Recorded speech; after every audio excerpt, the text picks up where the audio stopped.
right.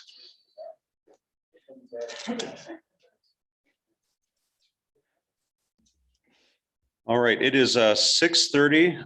We'll call our committee of the whole meeting to order.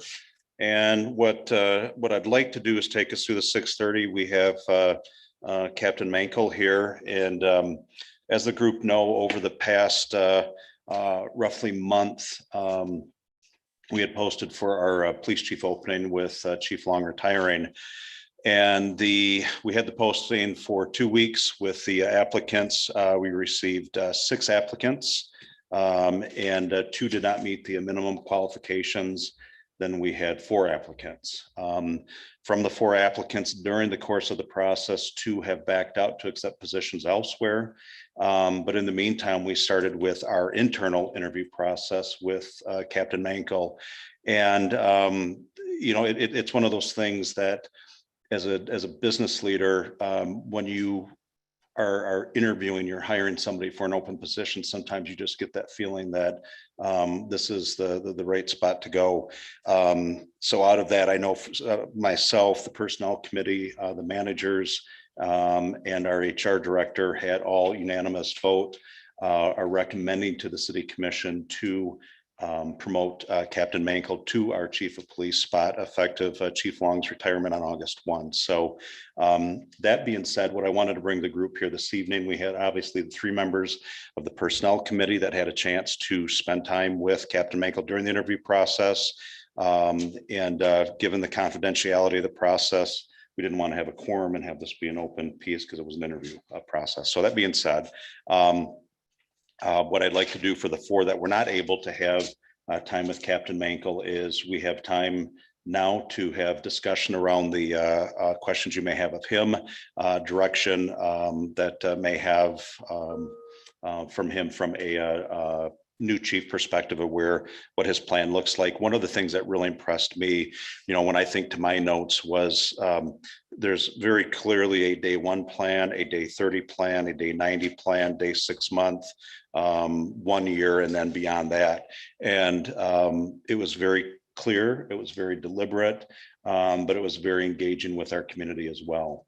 That being said, I do believe I see one of our command officers union representatives here. I know our patrol officer association as well had written a letter of reference. So we have the support. Not only did he do extremely well in the interview process to the point that it was a unanimous recommendation from personnel, but also both police unions wrote letters of recommendation supporting promoting him to the new chief. So that being said, I think I've teed it up quite well, just from what we can talk about here. I'd like to start with the 4 commissioners that were not in the interview process and allow them to ask questions. So you seem anxious and ready to go. So Commissioner Gilbert, we'll start with you. Tell you, why don't we go by, if this is all right, we'll go by wards and work our way that way. Fair? Yeah, absolutely. And Captain Mancel, I really appreciate all you've done for the city and all you continue to do. And I think you're an outstanding and extremely qualified candidate. And I'm really excited to see what we can do moving forward. If I were to ask a question, it would be, I think one of the main benefits of bringing someone that is an internal candidate and promoting them to the position is that you get to continue to preserve the things that we've done well.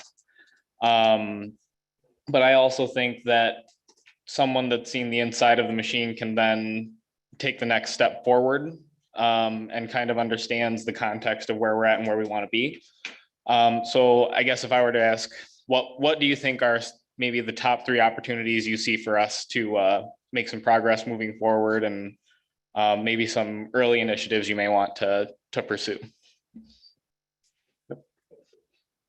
Looks like that light's lit. Yes. Okay. Yeah, so thank you for the opportunity. So obviously we've had great leadership throughout this, and we're always forward thinking of what can we do. The biggest thing that we need to start doing again is get back into our neighborhood engagements, get that going again. I have some ideas to not just get it going again, but to expand that even further, to get back on the community and get that that citizen contacts. The next big thing I think is transparency. I mean, we hear it out there, but what does that really mean? We have to tell people what we're going to do, show them what we're going to do. We explain it, listen to their thoughts and ideas also. This is a team effort. The citizens have a say in this. The city commission has a say in this. The city leaders do. It's no longer just a police department. It's a group of us. It's the city that needs to go forward with, making those contacts and growing the community. So those are the big things. Another thing is just, our trainings. The culture of policing has changed. Our trainings need to change also in that aspect. So it's more of getting into the de-escalation trainings, the critical incident trainings, dealing with the mental illness trainings, bias trainings. Those are the types of things that we have to expand on even further, and look into those really hard at them, and see where can we do better. So those are my three big things that really need to be focused on. Excellent. Thank you very much. And I should ask Commissioner Glanville, I'm going to transition to you and then I'll come to Commissioner DeShane, but quick question. How are you from I know you're remote this evening, volume capability? Are you able to hear well enough on our end? Oh yeah. Yep. I think I can hear you better than I sometimes can when I'm there. Okay, perfect. All right, we'll still like you back, but anyway, so we'll transition to you if there's questions or comments you have, and then we'll transition to Commissioner DeShane next.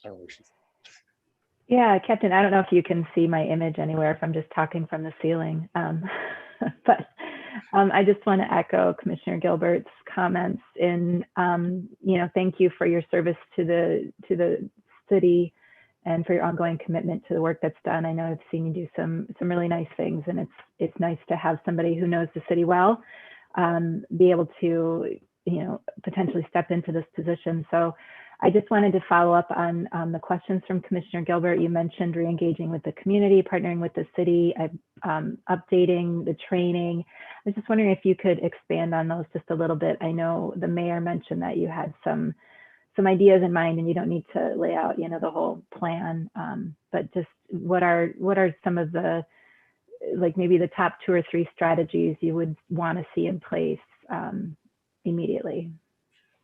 Yeah, so I think the biggest thing we got to get focused on is the community engagement. That'd be my very first thing I wanted to look at. Our staffing is good right now. We have all our people through field training. So we want to bring that back, but also expand it.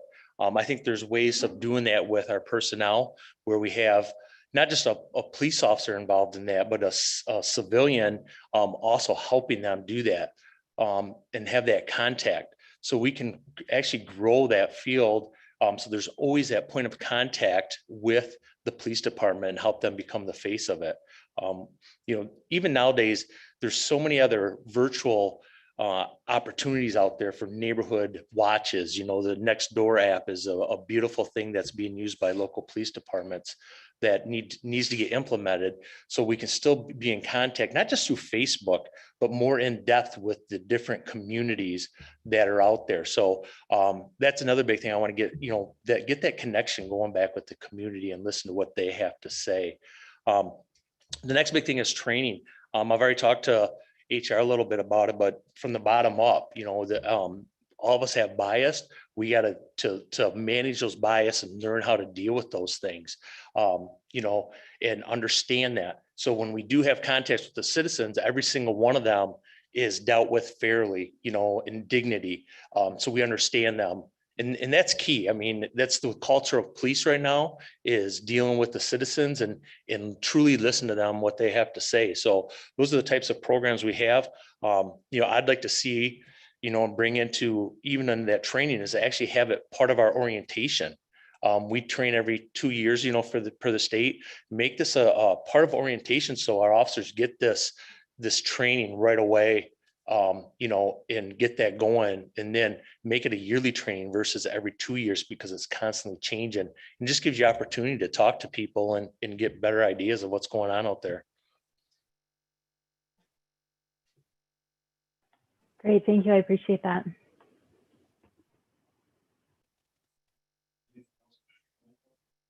Sorry. Anything else, Commissioner Glanville? questions or I- comments?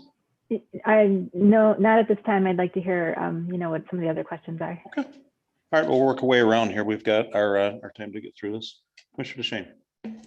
First of all, I want to say congratulations. I know that you've been pretty proactive to get yourself set up for this type of position, and I applaud you. It's not always easy to work in a department and to continue to keep yourself educated and where you need to be so that you can set yourself for a role like this, especially knowing that you're going to have some big shoes to fill with our current chief. I'm really excited that we're deciding to do this within the ranks, because I really feel that you have probably a lot of leadership with your current peers, and I think you'll get a lot of support.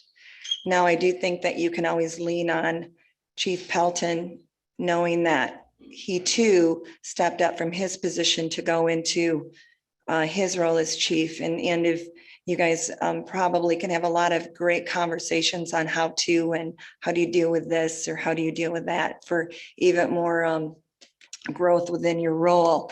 But my question to you would be, what do you feel your biggest challenge is going to be taking over this position? I think the biggest challenge is just, recruitment's one of them. Yeah. Down the road, we do very well here. Our people stay here. We are not losing officers to other departments. And I think it's because of the leadership.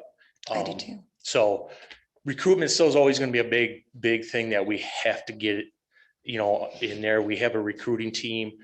We have good collaboration with the colleges. So we need to maintain that and get the right person. And even I think it's getting to the point where we got to get into these schools and find that candidate, and promote them and help them get to the goals that they want and help them through. So that's going to be big. Again, it's all reaching out to those people that want to do this and give them the avenues to do it. So you look at Steve Ritzenheim. He was a high school internship with us. So we brought him all the way up through. Obviously, he went and worked at Rockford for a little bit, but he's back with us because of what we have here in the city. Thank you. And again, congratulations. Thanks. Commissioner Groders. All right. I would also like to say congratulations. 26 years you've been here and worked towards this goal. And I really, really appreciate your effort to complete all your education. And I'm hoping that you will continue that with your staff. Encouraging the education is always really important to me. It's also equally important, though, that I guess that your officers have common sense, and that's not always something you can teach, but just to encourage the education and training, I think, is really, really key. We're in some really trying times with racial and immigration issues going on. In your choice of word, citizen, I just question that. When you said it 4 times tonight, what do you mean by that? Because let me just give you an example. I worked with an attorney from India who was not a citizen, but worked for many, many years before she was able to become a citizen. How do you feel about changing that word to residents? Well, I disagree with residents too, because now you're even a smaller group of people. Walker's 90% white. So I don't think we can say the residents of Walker. When you look at our city throughout the daytime, how much it grows, you go to Alpine and look at how that is defined up there. I think we're going the opposite way by saying residents. That's why I was using citizen. I think it's more than just Walker residents that we deal with. That's true. When you look at the demographics of Alpine Avenue and going to Meyer, it doesn't reflect what we have as residents. That's true. So that's why I broaden that out to citizen. And when I say citizens, basically, I mean everybody. Right. I understand what you mean there. I know what you mean, but yep. but that's not the way everyone would always take it. But I don't know Correct. what you would say instead. Right, yeah, I think it's like you say, you use resident, I'd see that as a smaller group, Right, I mean, we're yeah. talking 25,000 people Right, versus 75,000 during the daytime, and these companies in the city are so diverse, right, so I mean, it includes everybody. It's that diverse group of people, those cultures that we have to adapt to and listen to. I think any word we do use, it's got to be explained, because you do run into that. right, okay. So, And you are addressing with your people the needs, I guess, to be culturally aware, and it seems really, really important. And it seems like there was training issues some time back that were discouraged by certain leadership, and I'm wondering how you feel about moving that forward. well, like I said in my first interview, our training budget's $55,000. And Okay. I plan on spending $55,000. Not everybody likes to hear that because it's spending money, but that's what it's there for. That's what we need to do. If we don't spend that money, we're not doing what we should do.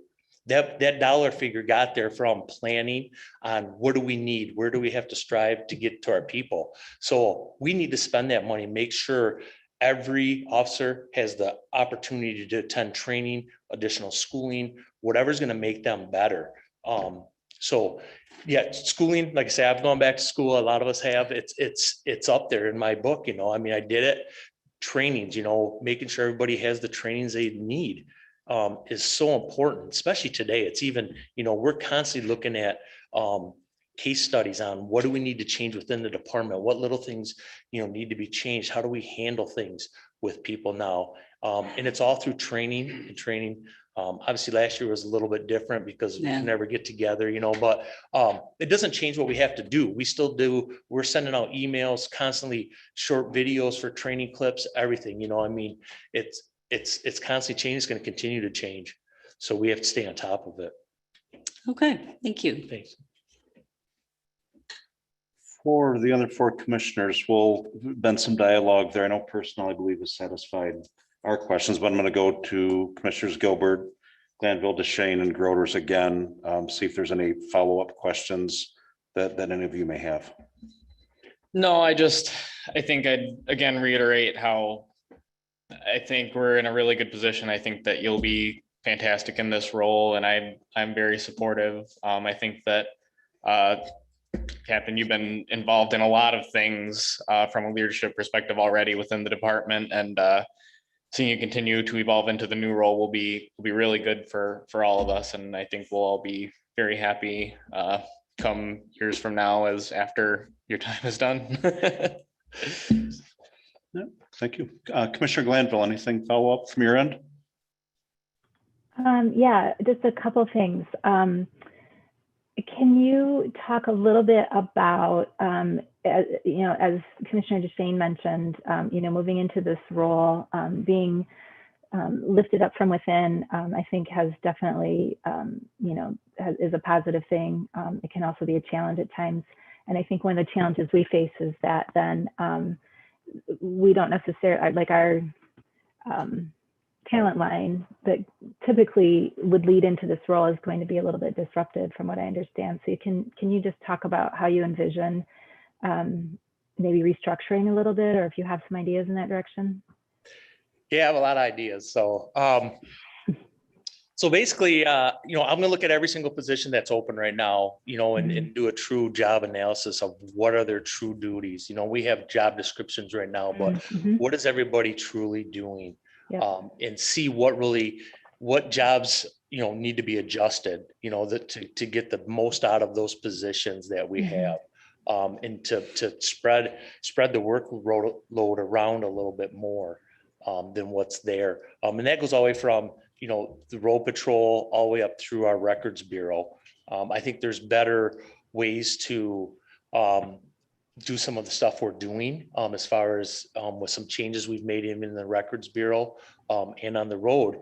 So I think the key is, we don't want to get certain people overloaded with work. We want to spread that so we can get the best out of every person to do that.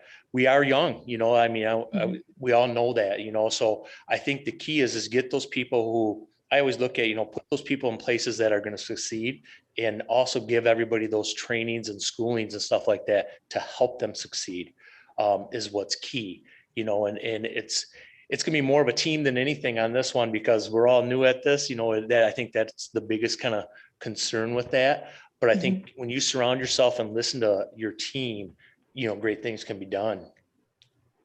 Good. Yeah, I like that team thinking there. I think, I always wonder about the single point of failure. And when you're working as a team, you all have, some understanding of what's going on around you and are able to step in a little more easily.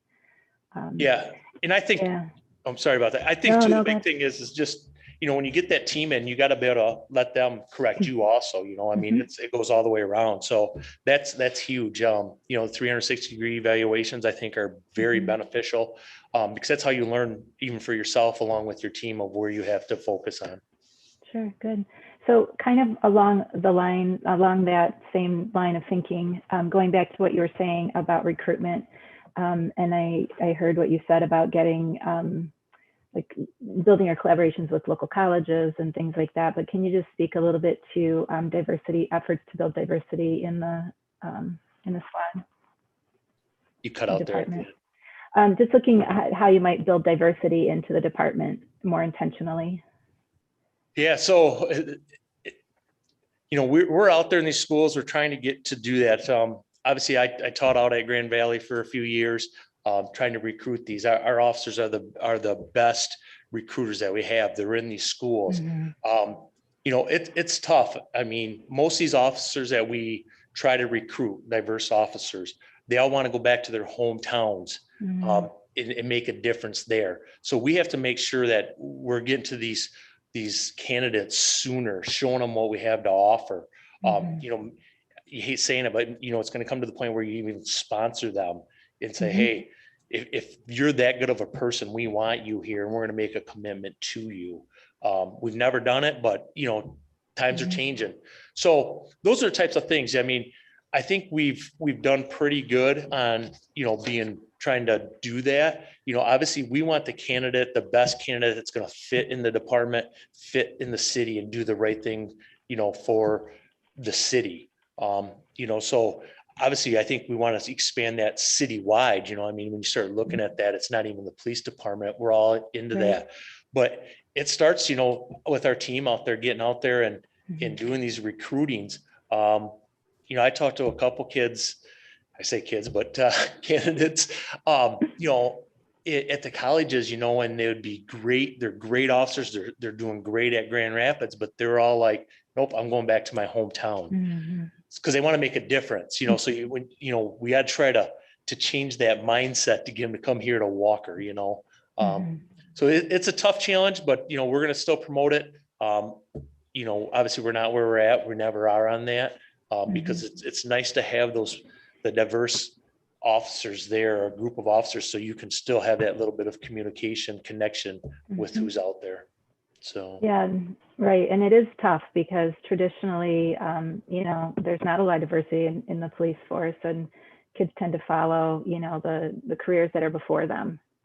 So I wonder if there's an opportunity to go even lower and maybe tap into some of our secondary schools and really start working with kids, at a much younger age to get them interested in the career. But that's probably a conversation for another day.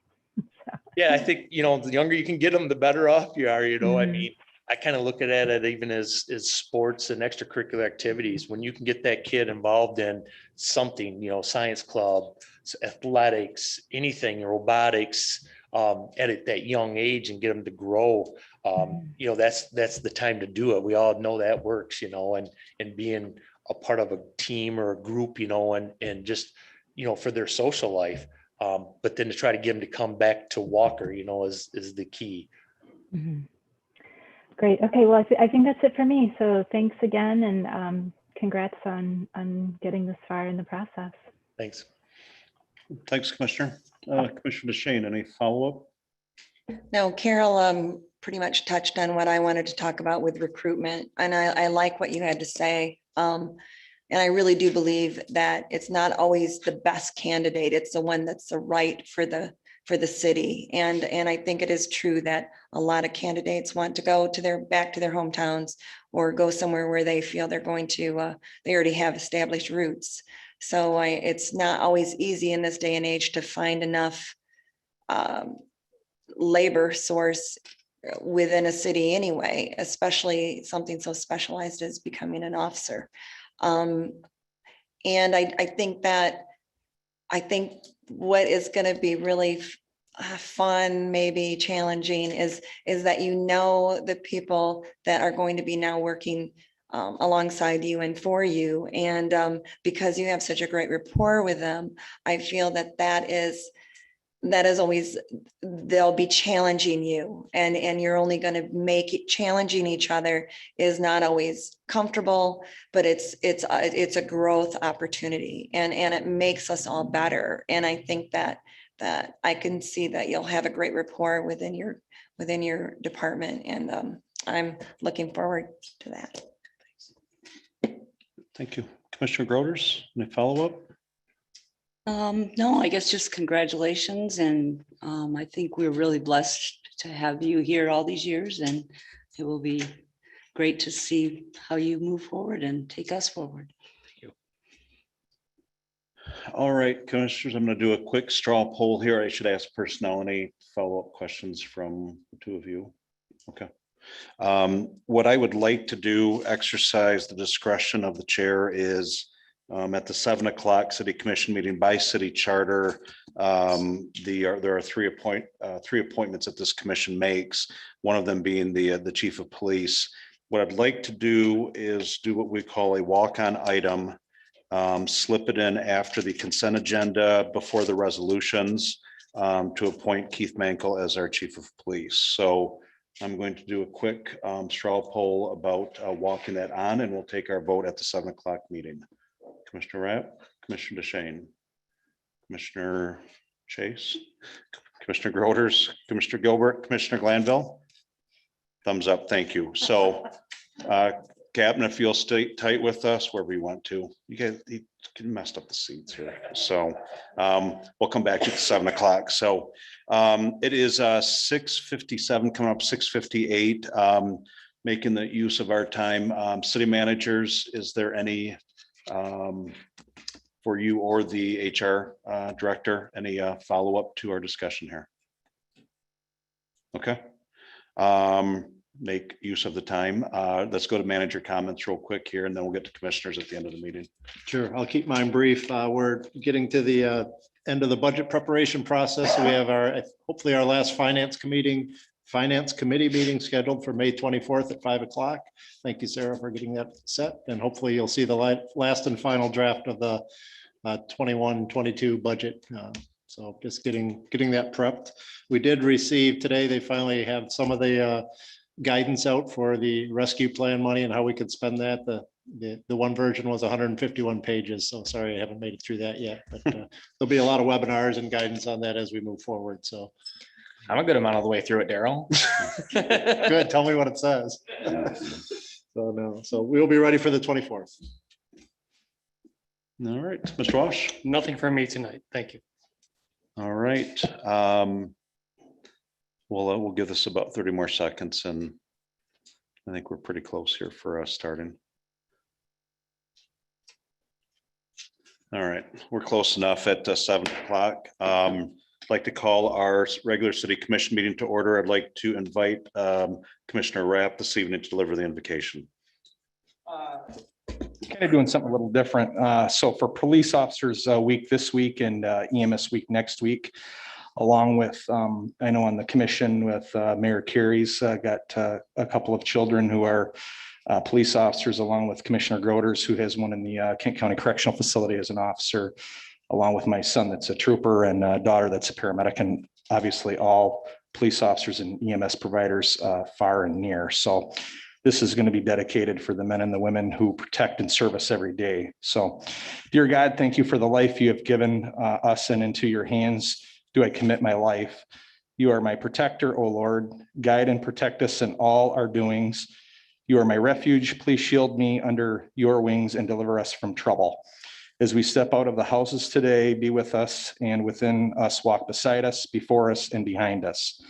Please give us strength and courage when things go wrong and help us find comfort in knowing that you, Lord, are in control. Thank you for keeping all first responders safe. In Jesus' name we pray. Amen. Amen. Thank you, Commissioner. I'd like to invite the audience to join us as Commissioner Rapp leads us in the Pledge of Allegiance.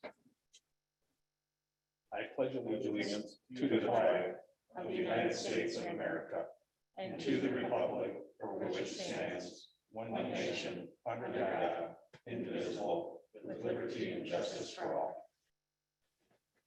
Thank you all. If I could ask our clerk to please call the roll. Mayor Carey, Present. Commissioner Gilbert, Present. Commissioner Rapp, Present. Commissioner DeShane, Present.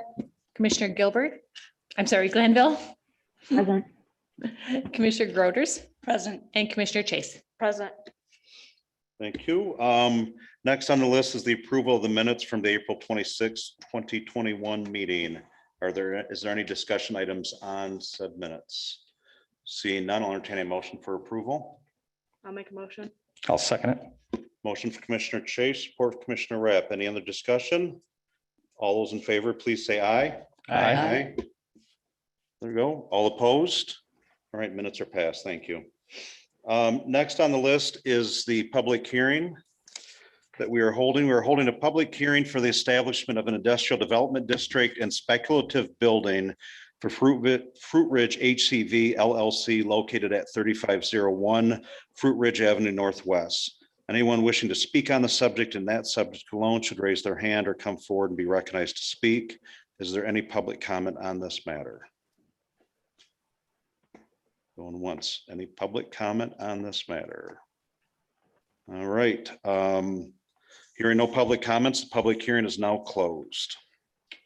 All right, next on our list is public comment on agenda items. I believe Ms. Schuster, did you got the two of you? No, all good? Okay, please step forward. And it looks like that red light's on up there. Yes. Fantastic. As you come forward, if you just share your name and your address for the record, please, and go ahead and share your comments. Sure. So my name's Sarah Schuster. I live at 3535 Lake Michigan Drive Northwest. And I just actually have some rhetorical questions that I know won't be answered here tonight, but I just want to mention them. So it's regarding the Lincoln development around the Lincoln Golf Course. And I appreciate Sarah's time. She talked to me on the phone last week. And I think a lot of people were under the impression that it would be voted on tonight because that was mentioned at the Planning Commission meeting. And I'm pro-development in Walker, but I think it's got to be smart. And to hear that it was denied because it didn't follow the master plan, I was pretty happy about that because I'd studied the master plan and looked at especially the commercial corridor, because my sister and I own the two houses right in front of Lincoln Country Club. So to have a street behind us, commercial development behind us, when the master plan calls for commercial development along the Lake Michigan Drive corridor, I was glad to see that. I know it could change and you could change your minds and they'll probably submit a new plan, but that's a huge concern with the drainage next to my sister's. I'm up on the hill. So on the hill, I see the flooding all over by the 9th tee, that 18th, the old 18th fairway being a swamp. I know there's fixes for that, but that's going to be a huge fix. And where the proposed drain is at the corner of my sister's lot, my concern then is flooding for her house, for Lake Michigan Drive. If they raise that up to street level in that area, could be a big problem. And then my last rhetorical question, because I know it's hard to talk to people at the city now because of the pandemic, is the commercial rezoning.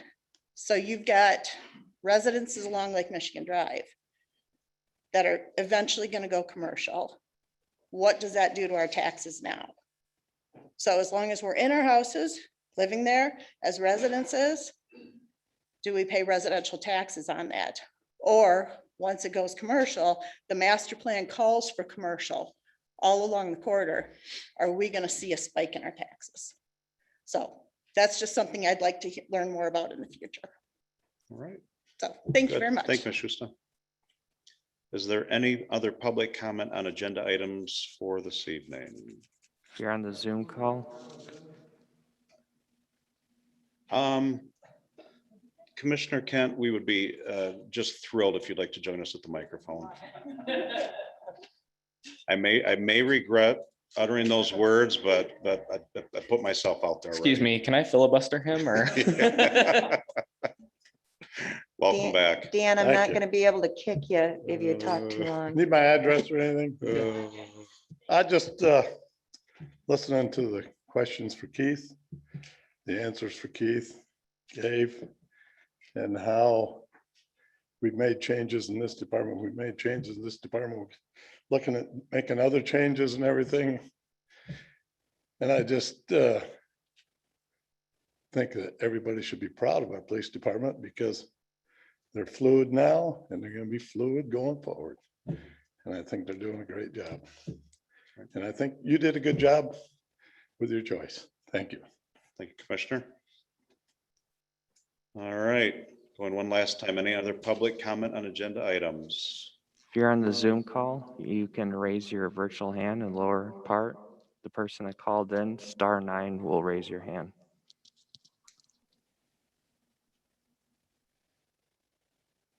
Do we have anybody out in the waiting room there, Jason?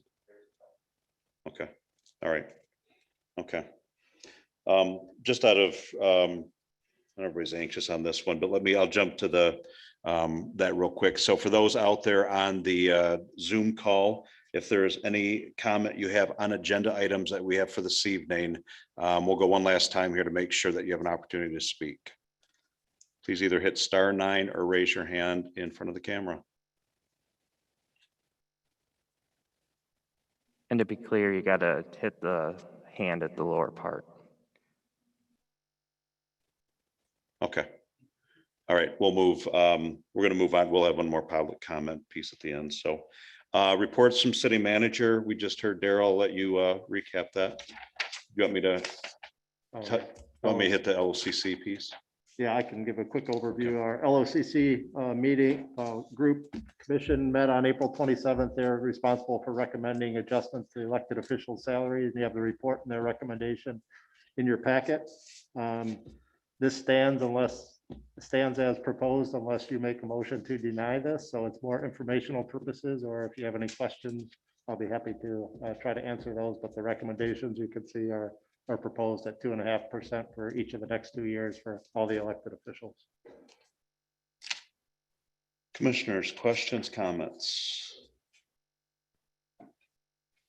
Seeing none, we'll move forward.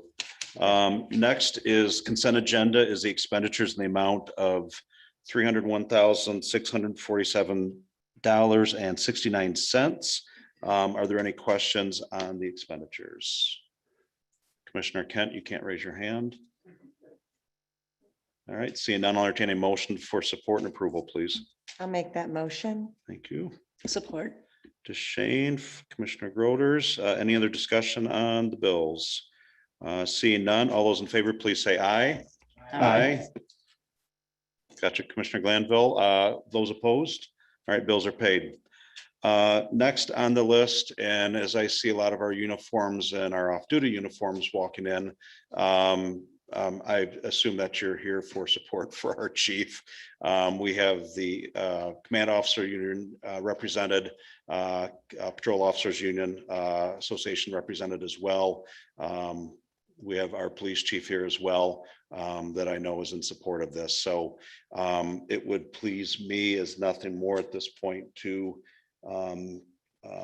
entertain a motion. We discussed this at our 6:30 meeting, had our dialogue with Captain Mancel to entertain a motion to approve. I see Commissioner Rath. I'll make the motion to promote Keith Mancel to our next police chief. I'll support. All right, any other discussion on the appointment? All those in favor, please say aye. Aye. Those opposed? Where are you at? Congratulations. We can't shake your hands, but it's worthy of a standing ovation, so welcome.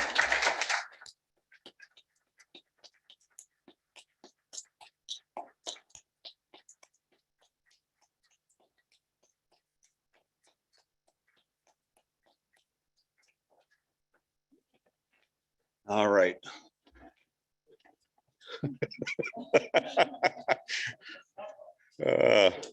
Congratulations. And if we can direct our city manager and HR director to work on our transition and contract agreement from here. So congratulations. We are super, super excited.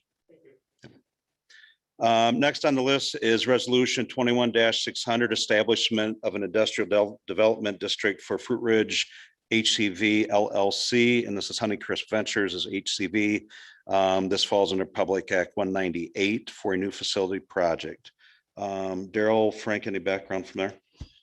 No, this is similar to a request we saw at our last meeting for the speed rack development, but really two requests here tonight. One is to establish the district for this project, and the other is to establish it as a spec building. So as tenants are come into the building, they have the opportunity to apply for their 198 certificates instead of having to go back. So Mr. Seatsma is here tonight if you have any questions of the developer, but otherwise we would recommend approval for both resolutions. Okay.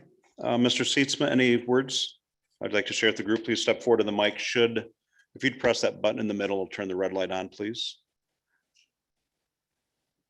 Perfect.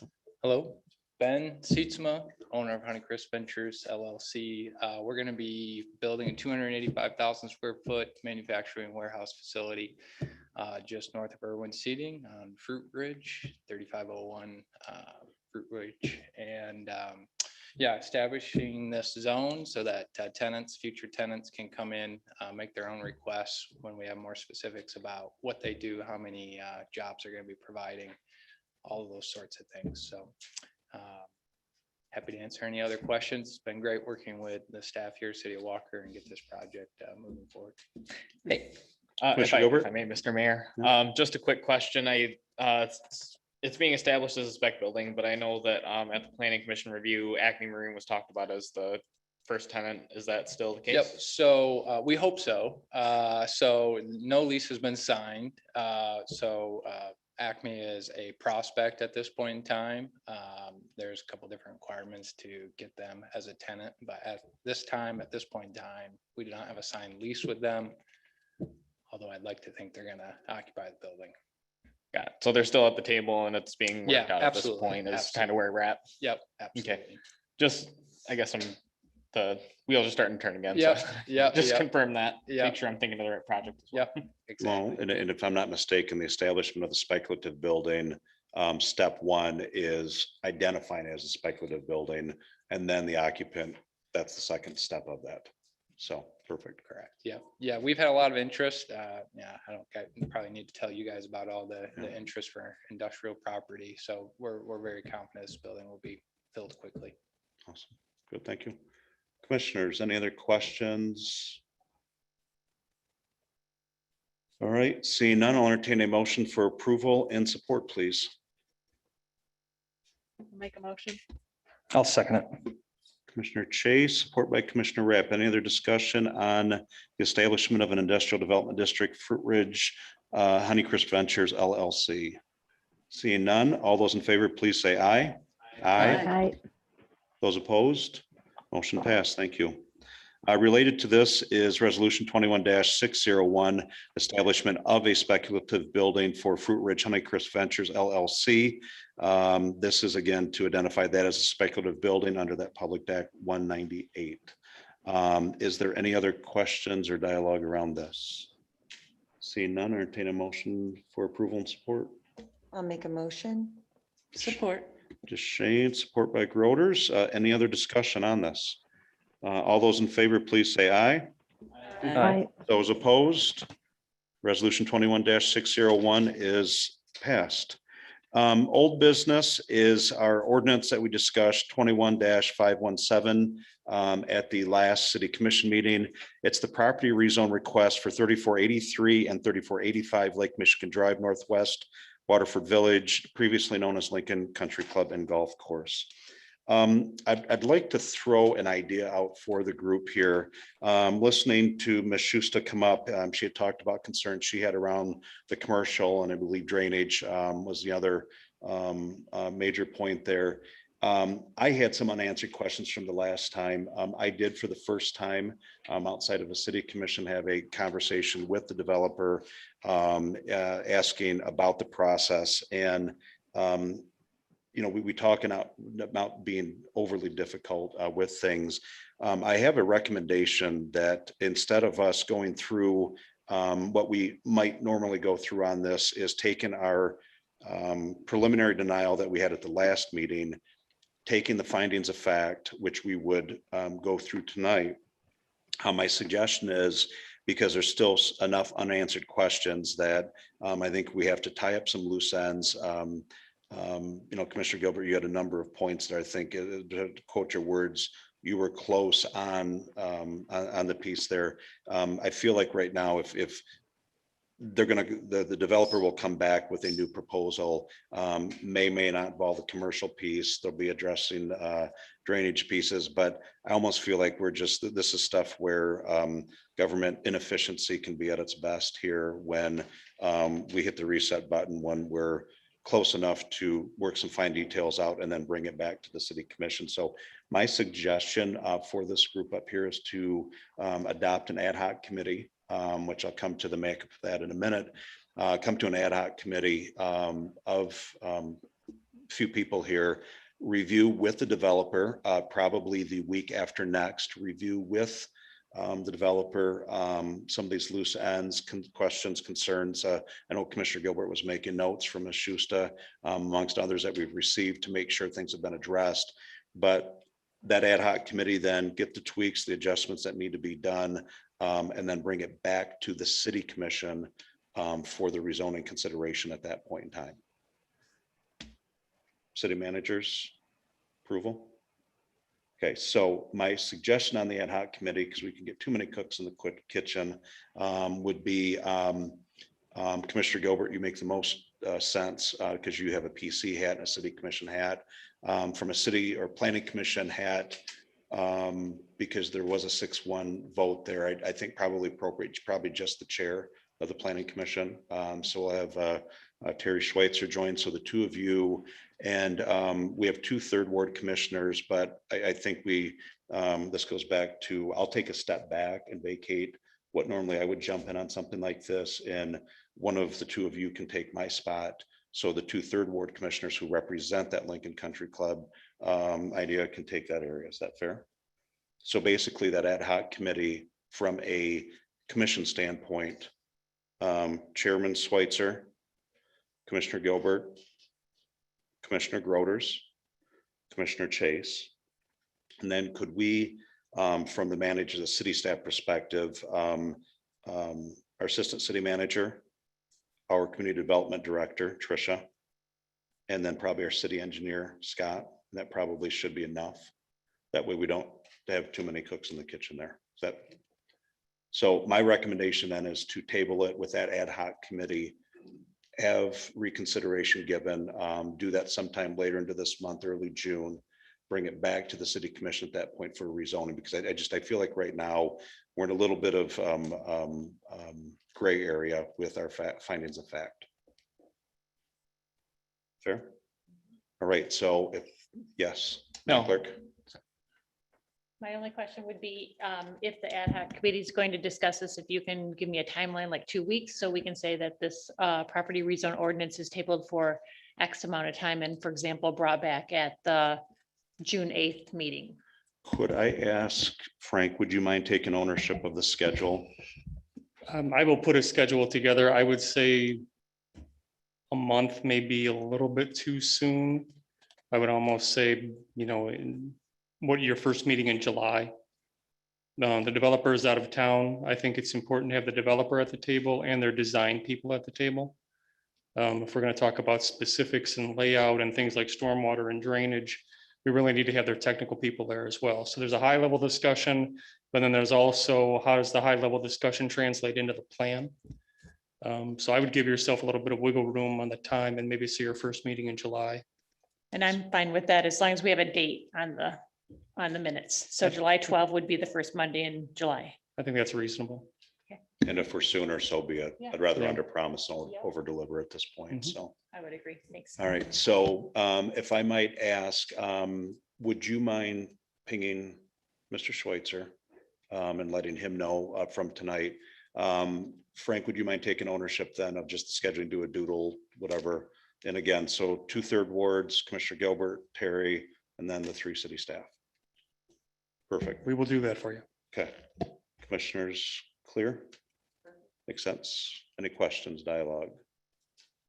All right, seeing none, I'll entertain a motion for approval to table ordinance 21-517 for the property rezone request for 3483 and 3485 Lake Michigan Drive Northwest, previously known as Lincoln Country Club and Golf Course. I'll entertain that motion and support. Motion from DeShane. I'll support. Support from Rapp. Is there any other discussion or questions on the tabling of the rezone request? Seeing none, all those in favor, please say aye. Aye. Those opposed? All right, ordinance, the property rezone is tabled then. All right, is there any other public comment from the audience? Mr. Rotman, anything out in Zoom land there? So nobody in the waiting room? Okay, so for our people in the waiting room on the Zoom meeting, if you would like to speak on any other public comment, whether on the agenda or otherwise, please unmute your computer or raise your hand in the bottom left corner or hit *9, please, on your keypad. Go one more time. Any other public comment? Seeing none, we'll move forward. Commissioner, City Manager comments. Frank and Darrell, I'll come back to you. Is there anything further from the two of you? Okay, thank you. Commissioner Rapp. Nothing. Thank you. Commissioner DeShane. I'm good. Commissioner Chase. Commissioner Groders. Commissioner Gilbert. Sorry, I'll be quick. Just so everyone knows, the speed rack project, we approved the industrial development district before.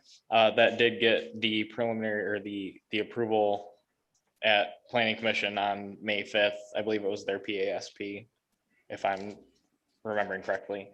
But regardless, that did occur at that point. Also, we got to take a look at the improvements they're making at the Kennewood Hills Early Childhood Center over on Richmond. They will be having an entrance out onto Kinney, and that is the work you're seeing over on Kinney right now. And the only other thing we did is some sign improvements for Cat's Culligan Water over on 3 Mile. So that's it for me. All right, Madam Clerk. Just a couple things. I'll be juggling between downtown for the International Clerk Conference. I'm co-host with the Grand Rapids City Clerk.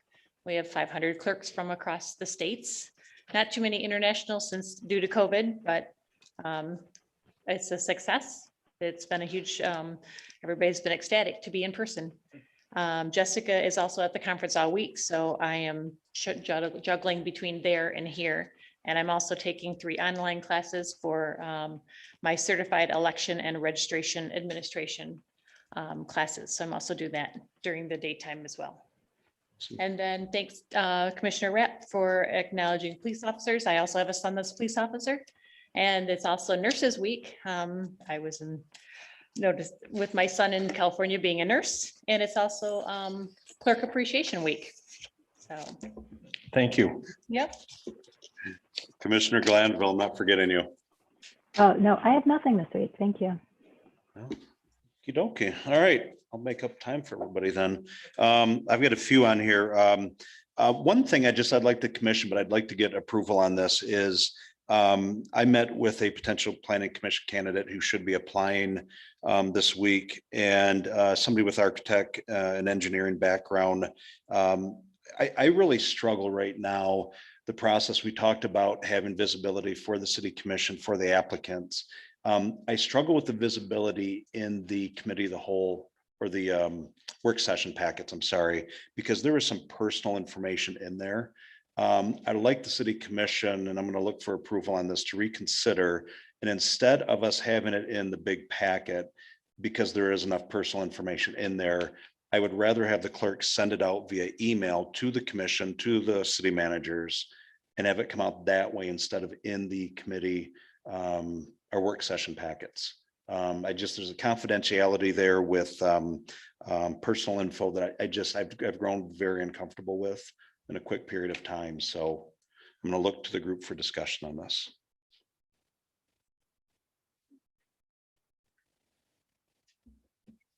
I feel like I'm being looked at, so I can talk. Well, you were. Sorry, I'm bouncing it around in my You're head either right now. super hungry I'm right now, trying and to- yours are. No, I'm trying to discomfort make moving. sure Okay. I'm thinking it through.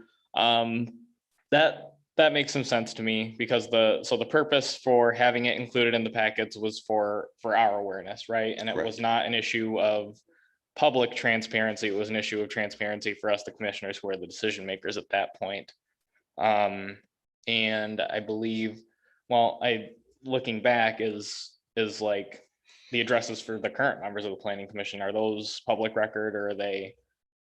Yeah, so at that point, that would become public if they were to serve the public interest, but then it would not be as a part of their application to serve. And it would only be then entered at the point where they're providing service to the people in the city. That they've been appointed to a Yeah, committee. yeah. And I might even suggest taking the one-page committee application. Yeah. I would rather see that submitted for an approval that I bring to this commission for our Mhm. city charter, bring to the commission on a Monday night for approval. Mhm. Just that one page in the packet then, but right now to put the whole packet because everybody's putting resumes in there now. I'm just not comfortable with it. Right. Yeah, I think I'm okay with it. But I guess. We're If getting others the have deliveries other thoughts. coming in a different way. Right. And again, it's meeting, I guess, the original intent that we had when that was included as a part of that. So Correct. yeah, I guess I'm looking for others to express thoughts. Anybody? You said that just like a one pager could be included, just some very. Well, no. She is, the clerk will No, I mean, still, like in our packet, so like for public purposes and. for the approval piece, Yes. yes, only if they're approved. Oh, okay. Because, so I'll make sure black and white in the process. Right now, it's in their entire application, including resume, Right, is in the work session packet. okay, That's where my discomfort is right now. okay, My suggestion is that we adjust that process when the application and the resume still comes in. It still comes to We the still get commissioners it. and the managers. right, And then I've got to take that first whack of making sure do they have the background that's relevant to that committee? Or it might be something one of the commissioners is sponsoring, saying this is somebody that I really think has some relevant experience to this. I know this person, they're a neighbor, what have you. That's kind of how one of those pluses there, knowing the applicants. Mhm. That will still come in the email to the entire commission. Then when we go to that, we're comfortable making an appointment for the commission to approve, we'll put just the one pager in the city commission packet. okay. So we're still getting everything, just in a Right. different delivery. Mhm. And then when it comes to the public visibility, to Commissioner Gilbert's question, their address is going to be on there, phone number and email are going to be on there, and that's there's the other stuff, there's some stuff in there that I just don't like it. So does that, That makes sense. okay. And it makes sense to point where you were all wanting to know who submitted an application, but they wouldn't be, like, an application wouldn't be put in a packet unless they were selected. Correct. So that makes sense. Yep. So, I agree with that. okay. I'm good with that. We still have the transparency. We're still Yes. gonna be notified of who's available. In every single applicant of the In every committee. single applicant. Right. Okay. I'm good. Carol? Okay. Commissioner Glanville? Yeah, I mean, it seems legitimate to me as long as, everybody said, as long as we're getting the information we need prior to the appointment, I think that's fine. And then holding, full public disclosure until they're actually public servants makes sense to me. Okay. So, So our process going forward then, as a matter of record, any applications come in, whatever they submit electronically is shared with the commissioners, and on that email, that managers are copied in on it anyway, so they have visibility. Then secondly, when it comes to the appointment process, if there's some background that the commissioner wants to share, please let me know that. And then we'll go from there. But when we go to the actual appointment process, that one page, the online one page that's consistent, will be in the city commission packet for approval to appoint somebody to that. And I would like to get back to the old days of having the person that we're appointing actually make that meeting, if at all possible, for swearing in. COVID's changed that a little bit, but I want us to get back to that. So, okay. Next on the list, I want to thank Congressman Heisengud. Came in and spent part of a day last week in our city. Part of it was to visit a business that he was overdue from COVID, that there was some federal help at FELC, where the state of the city was held last year, and made our pitch for the Fruit Ridge Bridge at the federal level, and spent some time with him just going over our wish list of federally supported projects. Next was National Day of Prayer. I know Nicole is not in the room. She was a super big help getting that around. That was something that was brought back after hiatus. We had about 31 people in the room, number of other people watching online. It was just, again, nice to get back to some of these norms of the things that kind of make Walker special. And last on my list, unless there's anything else from the commissioners, Chief, appoint Mancel. Congratulations again. We're all looking forward to working with you and the ideas. And yeah, it's until August 1, it's chief appoint. I think, is that the proper words? Okay, all right. Well, I'm trying, because it's not elect, because we didn't elect necessarily. Oh, wait, can we call him chief? We'll call him chief. Anyway, hey, congratulations again. This is, and I want to thank the Command Officers Union, the Patrol Officers Union. This is definitely a process, and I'd be remiss if I didn't thank Sheriff Young, Chief Harold from East Grand Rapids, and Chief Anglin from Granville for just being trusted advisors in the process as well. They provided some very unique insight that probably none of us would have had from a law enforcement perspective. So I'm very grateful that they spent time with us. So that being said, I'll entertain a motion for adjournment and support, please. I'll make the motion. Support. Rapp and Gilbert, all those in favor, please say aye. Aye. Aye. Those opposed, we are adjourned. Thank you.